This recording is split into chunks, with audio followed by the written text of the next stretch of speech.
ప్రపంచ దేశాలను భయపెట్టిన అలెగ్జాండర్ అతని మరణానికి ముందు అతను కోరుకున్నవి ఏంటి? అసలు అలెగ్జాండర్ ఎవరు? ఇప్పుడు మనం తెలుసుకుందాం. ఈ వీడియో చూడడం అయిపోయాక ఈ వీడియో మీకు నచ్చితే లైక్ చేసి మీ ఫ్రెండ్స్కి ఫేస్బుక్లో షేర్ చేయండి. ఈ వీడియో మీద మీ కామెంట్ కూడా పోస్ట్ చేయవచ్చు. మీరు పెట్టే ప్రతి కామెంట్కు నేను తప్పక రిప్లై ఇస్తాను. అలాగే ఇలాంటి సమాచారం మరింత తెలుసుకోవడం కోసం సబ్స్క్రైబ్ చేయండి తెలుగు మూజో ఛానల్. ఇప్పుడు టాపిక్లోకి వెళ్దాం. అలెగ్జాండర్ జూలై 20 క్రీస్తుపూర్వం 356లో గ్రీకు దేశంలోని మాసోడోనియా రాజ్యాన్ని పరిపాలించిన రాజు. ఇతను చనిపోయే సమయానికి అప్పటి పురాతన గ్రీకులకు తెలిసినంత వరకు భూమిని ఆక్రమించుకున్నాడు అని. అలెగ్జాండర్ భారతదేశంపై దాడి ఎలా చేశాడు, ఎందుకు చేశాడు, ఎప్పుడు చేశాడు? క్రీస్తుపూర్వం 326వ సంవత్సరం అలెగ్జాండర్ భారతదేశంపై దండయాత్ర చేశాడు. సింధు నదిని దాటి తక్షశిల నగరం వైపుగా చొరబడ్డాడు. జీలం మరియు చీనాబ్ నదుల మధ్య గల రాజ్యాన్ని పరిపాలిస్తున్న పురుషోత్తముడు అనే రాజును యుద్ధానికి ఆహ్వానించాడు. అయితే ఆ సమయంలో అప్పటికే యుద్ధం చేసి అలెగ్జాండర్ సైనికులు అలసిపోయారు. దానితో అలెగ్జాండర్ సైన్యాధిపతి వచ్చి, మన సైనికులు అందరూ అలసిపోయారు, ఇక యుద్ధం చేయలేరని చెబుతాడు. అంతేకాదు పురుషోత్తముని సైనిక బలం కూడా అధికంగానే ఉంది, వారిని ఎదుర్కొనే శక్తి మన సైనికులకు లేదని తెలియజేస్తాడు. ఈ విషయం తెలుసుకున్న అలెగ్జాండర్ కొన్ని రోజుల పాటు విశ్రాంతి తీసుకోమని చెప్పి వెళ్ళిపోతాడు. ఆ తర్వాత భారతదేశ సందర్శనలో ఎందరో భారతీయ తత్వవేత్తలను, బుద్ధి బలానికి ప్రఖ్యాతగాంచిన భారతీయులను కలిశాడు అలెగ్జాండర్. వారితో సంవాదం చేశాడు. కొందరినైతే వారి దేశానికి రమ్మని ఆహ్వానం కూడా పంపాడట. అలెగ్జాండర్ కాలంలోని ఒక ప్రముఖ వ్యక్తి, చరిత్రకారుడైన కాలిస్టెనిస్ తన రచనలో సిలీసియాలో ఒక సముద్రం గురించి మరియు అలెగ్జాండర్ గురించి రాశాడు. ఆ తర్వాత అలెగ్జాండర్ చాలా రాజ్యాలను జయించిన తర్వాత ఇంటికి తిరిగి వెళ్తూ ఉన్నాడు. మార్గమధ్యంలో అలెగ్జాండర్ తీవ్ర అనారోగ్యానికి గురయ్యాడు.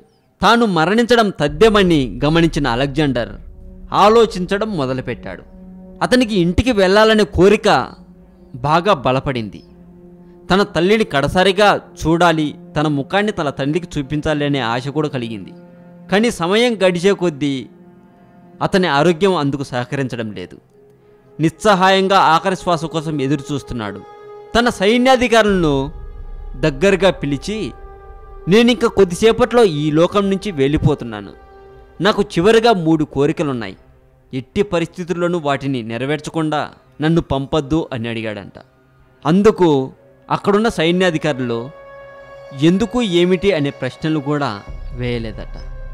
అతను కోరుకున్న 3 కోరికలు ఏంటంటే, మొదటి కోరిక, నా శవపేటికను కేవలం నా వైద్యులు మాత్రమే మోయాలి అని అడిగాడట. రెండవ కోరిక, నా పార్థివ దేహం శ్మశానానికి వెళ్ళే దారిలో నేను సంపాదించిన విలువైన వజ్రాలు, మణిమాణిక్యాలు పరచండి అన్నాడట. మూడవది, శవపేటికలో నుంచి నా ఖాళీ చేతులు బయటికి కనిపించే విధంగా ఉంచండి అని అడిగాడట. అతని కోరికలు విన్న చుట్టుపక్కల ఉన్నవాళ్ళు ఏదో అయ్యింది అనుకోవడం మొదలుపెట్టారు.